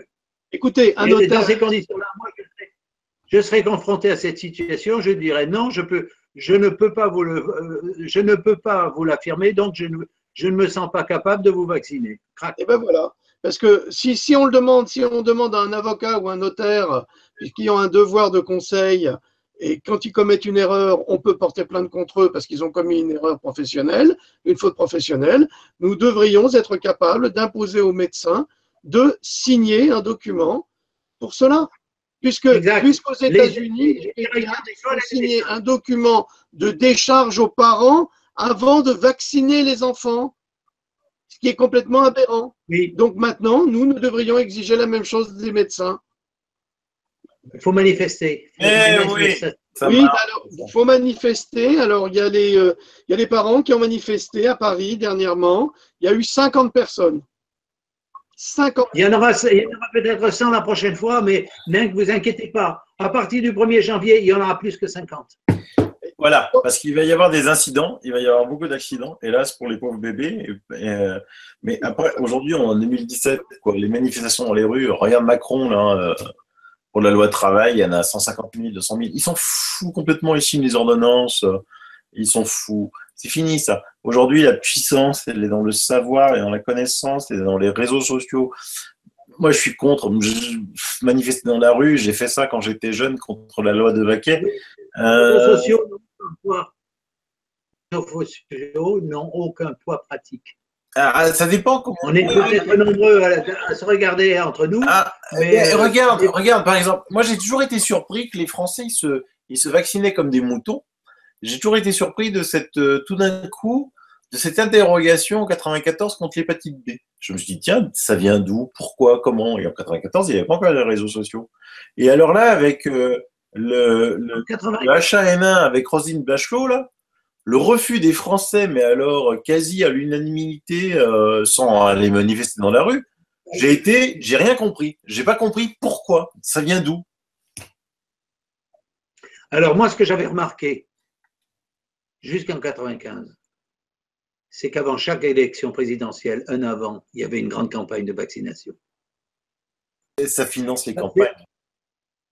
Un an avant les grandes campagnes électorales, il y avait une campagne de vaccination française jusqu'au scandale de l'hépatite B en 95 avec le ministre qui à l'époque s'appelait Douste Blazy. Médecin. Ancien docteur. Ah oui, médecin, oui. Et le H1N1 avec Roselyne Bachelot, comment tu l'as expliqué ça, ce rejet? Il est venu d'où ce rejet? Pourquoi il y a eu ce rejet? Parce que c'est quand même l'impression que les gens ils sentent qu'ils sont manipulés. Il y avait la dose qui avait été dépassée. C'est pour ça que je me dis, à partir du 1er janvier, ça risque de bouger. Je pense aussi, honnêtement. Mais il faut, avant le 1er janvier, apporter une réponse positive aux parents pour qu'ils sachent pourquoi vraiment ils se battent. Ben pour tous ceux qui nous regardent, hein, qu'ils aillent sur mon mur, qu'ils achètent les livres de Philippe Alexandre, il y a un dossier ultra complet, quoi. Et avec ce dossier ultra complet, vous avez les pourquoi ne pas vacciner votre enfant, les avantages de la non-vaccination, parce qu'il n'y a aucun avantage à la vaccination, vous l'aurez compris, et surtout comment se défendre de cette obligation vaccinale, parce qu'ils vous font peur, mais ils n'ont rien contre vous. Et puis, surtout, les conséquences si jamais vous vaccinez votre enfant? Parce que, est-ce que vous connaissez est-ce qu'on vous a appris, vous, docteur, la composition des vaccins? Non, moi, de mon temps, non. Peut-être que maintenant, oui, mais de mon temps, non. Je vous rassure que non plus. Aujourd'hui non plus, on n'apprend pas la composition des vaccins, parce que quand je demande à un parent, mais le vaccin, c'est quoi que tu donnes à ta fille, à ton fils? Ah, mais c'est le virus atténué. Bah oui, et il vient d'où? Mais comment ça, il vient d'où? Je dis, bah oui, tu dis qu'il donne un virus atténué, il vient d'où? Ah ben du laboratoire. J'ai d'accord, du laboratoire, mais donc ils l'ont cultivé comment? Ah, mais je sais pas. Donc quand je leur dis qu'il est cultivé sur des reins de singe, hein, le fameux SV40. Hein. Il n'est pas mort. Non, et le fameux SV40 qui donnerait, selon les statistiques les plus pessimistes, hein, 2 milliards de cancers dans le monde, mais un cancéreux, je rappelle, c'est très moche ce que je vais dire, mais ça rapporte 150 000 € de marge. Que ça vient d'œufs de poule, que ça vient de foie de cochon, que c'est élevé là-dessus. Ah tiens, les foies de cochon, c'est rigolo ça pour les musulmans. Bon, eux qui veulent jamais manger de cochon, on leur injecte non seulement des virus qui sont élevés sur des foies de cochon, mais aussi avec un conservateur, la gélatine de cochon, je sais plus comment ça s'appelle. Mais comme les producteurs de vaccins, ils sont sans foi ni loi et qu'ils ont absolument pas besoin de donner la composition, ils n'ont surtout pas besoin de faire des études au préalable, savoir si c'est bon ou mauvais. Ils ont surtout pas besoin de savoir si après ça fait du mal ou pas. Ils ont tous les droits. Pourquoi? Parce que le vaccin, ça intéresse tout le monde, c'est-à-dire qu'on vaccine tous les gens sains. Et ça intéresse les laboratoires. Souvent, j'avais entendu la télé, vu que les gens qui vaccinent, ils regardent la télé. Quand on fait un reportage sur des maladies très rares, on entend dire qu'il y a des laboratoires et ils ne vont pas chercher la molécule qui vont guérir ces maladies très rares, parce qu'il y en a très peu et que donc ça va pas rentrer dans leurs frais. Par contre, les vaccins, ça c'est jackpot, parce que c'est pour tout le monde, tous les enfants. Et donc, intéressez-vous à la composition des vaccins, intéressez-vous à comment ils sont fabriqués, vous allez être horrifiés. Là, il y a un message qui vient de dire, que dire pour conclure? Moi, je lance un message, déjà pratique. Ne vous vaccinez pas contre la grippe, ça ne sert strictement à rien. Déjà, vous aurez limité la casse. Ne vous vaccinez plus contre la grippe, sauf si vous avez plus de 75 ou 80 ans. Mais si c'est se vacciner contre la grippe pour limiter ça ne marche pas, bien sûr, ça ne marche pas. C'est évident. Les gens ils peuvent être plus malades. Mais si c'est pour limiter l'absentéisme professionnel, c'est une connerie. Ne vous vaccinez pas contre la grippe, déjà. Et puis pour vos enfants, eh bien, manifestez dans les rues. Ok, ça sera donc effectivement, voilà, pour conclure. Donc je trouve qu'on a fait un beau tour d'horizon ce soir sur voilà, la vaccination obligatoire, les dangers, les solutions, les possibilités. Silvano, tu voulais rajouter quelque chose? Ouais, parce que j'ai dit en départ d'émission que Louis Pasteur était le plus grand charlatan que la Terre ait jamais vu. Je suis pas le seul à le dire, hein, loin de là. Ça m'a même été écrit. Son propre neveu qui travaillait avec lui, son collaborateur qui travaillait avec lui, l'ont dit. C'était le plus grand charlatan que la Terre a écrit. Il n'a jamais écrit de livre. Toute sa famille n'a jamais porté de plainte. Donc, j'aurai jamais aucune plainte pour dire que j'ai diffamé Louis Pasteur. Parce que, par exemple, je sais pas, moi, quelqu'un disait que mon grand-père était le plus grand charlatan de la Terre. Je lui attendrai un procès direct. Hein. Et lui, il n'y a aucun procès. Et il y a des gens passionnants qui ont écrit sur les anti-vaccins, qui démontrent, à force d'abac, l'inefficacité totale des vaccins, le mensonge complet. Hein. Ce n'est pas les vaccins qui ont éradiqué des maladies, c'est déjà soit l'effet naturel, comme l'avait expliqué Philippe Alexandre, soit l'hygiène, surtout l'hygiène. Si vous pouvez aller demain avec tous vos vaccins et votre valise à médicaments et de balles, passer 3 mois dans la forêt amazonienne à boire l'eau que vous trouvez, à manger ce que vous trouvez par terre, vous allez voir que vous allez être malade comme des chiens malgré les vaccins. Je rappelle que donc 10 puissance 99 des microbes et virus que l'on a, on ne les connaît pas. Il y a des auteurs exceptionnels, il y a des livres exceptionnels. Renseignez-vous avant de vacciner votre gosse, quand même. Vous allez faire un gosse, c'est quelque chose d'énorme. Hein. Il y a des livres, donc c'est mignon, vaccins, mensonges et propagande, les bonnes santé des enfants non vaccinés, les 10 plus gros mensonges sur les vaccins, vaccins, on nous aurait menti, vaccin, un génocide planétaire, vaccination, erreur médicale du siècle. C'est des docteurs hein, quand même qui écrivent. Alors là, par contre, un pavé, c'est Michel Georget, c'est énorme. C'est vaccination, les vérités indésirables. Alors là, je le dis à l'antenne, s'il y a un seul médecin qui ose arriver à contredire 2 secondes 7 ce que dit Michel Georget, je lui paye une Ferrari tout simplement, quoi, hein, parce que lui, c'est juste un professeur de biologie qui a analysé tous les vaccins. C'est un livre très, très, très, très difficile à lire, hein, parce qu'il y a des compositions exactes de tous les vaccins dedans, les effets indésirables, les anarchies. Michel Georget, c'est un monstre. Et puis, chaque fois qu'il discute avec un médecin, le médecin, c'est comme, je sais pas moi avec ma fille quand elle était au CP, quoi, pour vous donner un exemple. Georges Blech, les inventeurs de maladies, pour vous donner aussi un exemple. Docteur Alain Perrier, vaccin, les abus de conscience. Et pour terminer, The Best Made of the List, Pandora, de notre ami Philippe Alexandre, qui a un livre superbe, la Bible du vivre ou du laisser mourir, mais qui est un gros pavé, mais qui lui se lie aisément à l'instar de Michel Georges.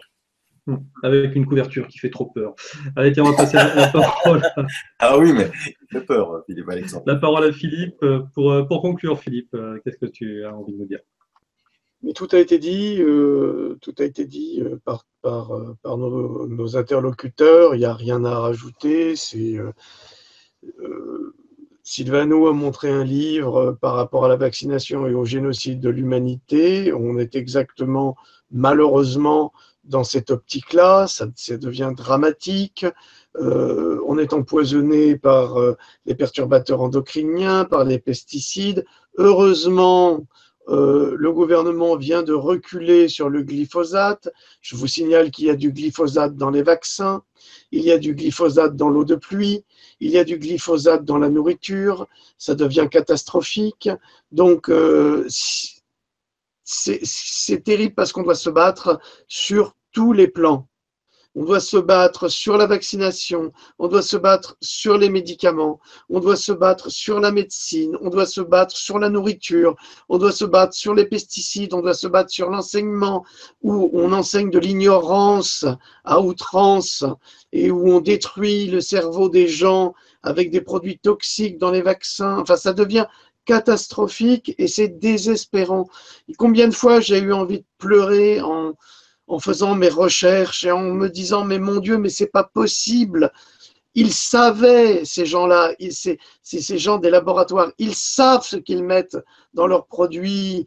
Qu'est-ce qu'elle attend, Madame Buzyn, qui a déclaré, qui est ministre de la Santé, qui est médecin, qui a un titre de professeur et qui déclare, mais devant tout le monde à la presse, que les adjuvants ne sont pas toxiques, mais qu'elles boivent un verre de mercure, même juste ça, qu'elles boivent un verre d'aluminium, juste ça, qu'elles boivent du formol pour embaumer les morts, juste ça. Et je ne parle pas de toutes les cochonneries que l'on trouve dans les vaccins.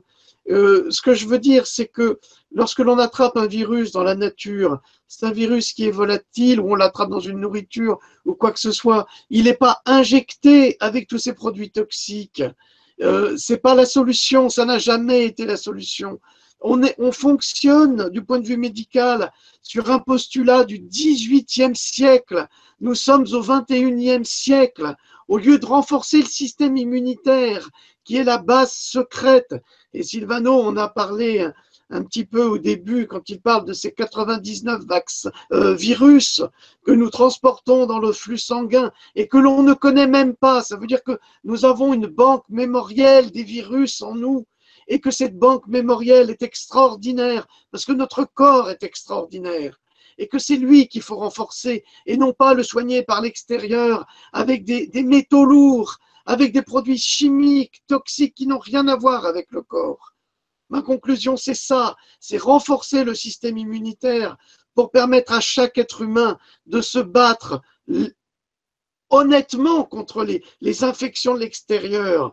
Et on va revenir à une partie spirituelle. Nous sommes sur Terre et nous sommes dans des environnements naturels qui nous pourvoient, à notre santé par les fruits, par les légumes, par les fruits de la terre, par même des écorces d'arbres, par une quantité d'éléments naturels qui nous permettent de nous battre contre toutes les interventions extérieures. Évidemment, parfois, il y a des virus plus forts que d'autres. Parfois, la science allopathique, heureusement qu'elle est là. Heureusement qu'elle est là, parce que, comme le disait notre médecin, la médecine d'urgence ne pourrait pas être efficace sans la médecine allopathique. La chirurgie n'existerait pas sans la médecine allopathique, et qui est remarquable. On fait des miracles aujourd'hui. Mais nous devons savoir prendre ici et là les bases de la médecine pour permettre à chacun de se soigner et de lutter contre les infections. Voilà, ça c'est le mot de la fin. Je vous remercie. Merci Philippe. Allez, docteur Laurent, on voulait te remercier de vraiment d'être venu représenter ta profession, et peut-être pas l'avis de toute ta profession, mais en tout cas, au moins on ne pourra pas dire qu'on a fait une émission sans l'avis d'une partie, même si c'est la partie infime du corps médical. J'espère que vous qui nous avez regardé jusqu'au bout, vous n'avez pas été trop effrayé par tout ce qui a été dit. Voilà, on a quand même voulu être aussi rassurant. Une chose est sûre, c'est que c'est de la responsabilité de chacun, de faire vos propres choix et surtout de ne pas rester dans l'ignorance et de faire vos propres recherches. Après, on ne va pas vous dicter, il faut faire ceci ou il faut faire cela, c'est chacun fait ce qu'il veut, chacun pense ce qu'il veut et voilà, on est tous libres de nos actes et surtout libres de les assumer. Voilà, je voulais juste rajouter cela. Philippe, merci aussi d'être venu t'exprimer et d'avoir partagé ton opinion. Donc on peut te retrouver toi sur ta chaîne YouTube très régulièrement, tu nous offres 1 à 2 émissions réflexions, pensées par semaine. Tu nous rappelles le titre de ta chaîne YouTube? Philippe Alexandre Gendroc. Voilà, tout simplement. Ok, en tout cas ça m'a fait plaisir de t'accueillir pour la première fois sur Miasme TV, puis j'espère que tu auras l'occasion de revenir t'exprimer sur maints sujets dès que tu en auras envie. Avec plaisir, merci. Donc Sylvano, cette émission sur la vaccination, voilà, elle a été faite. Je pense qu'on a vu à peu près tous les sujets. Et puis j'espère que ça aura au moins eu le mérite de sensibiliser les gens. De les éveiller, sensibiliser, non, de les éveiller, de leur dire qu'on a tout, ils peuvent nous poser des questions, n'hésitez pas. Moi, je répondrai à toutes les questions. Je peux leur donner maladie par maladie, l'inefficacité totale des vaccins. Ça, je leur donne des documents, parce qu'en fait, la documentation existe, quoi. Les statistiques sont là, et je leur donnerai tout, donc n'hésitez pas. Et surtout, vaccinez pas votre gosse, n'ayez pas peur du diktat, de la crèche, de l'école maternelle, de l'entrée au collège, de l'entrée au lycée. Ils peuvent rien contre nous. Je vous donnerai tous les éléments là-dessus. Mais vaccinez pas vos enfants. Renseignez-vous avant, et puis après, une fois que vous serez renseigné, faites ce que vous voulez. Mais au moins, renseignez-vous avant. Voilà. En tout cas, ce sont tes conseils. Je rajouterai, moi, en conclusion, en m'adressant aux parents, devant quelques pathologies que votre enfant a, voyez s'il y aura une relation avec une vaccination antérieure. Allez, ça sera le mot de la fin. Je vous remercie d'être restés jusqu'au bout. Merci messieurs d'être venus. Et puis je vous dis à tous à très bientôt sur Miasme TV. Voilà, on essaye encore une fois d'aborder tous les sujets et on essaye de vous tenir informés de tout cela. À très bientôt. Ciao, ciao.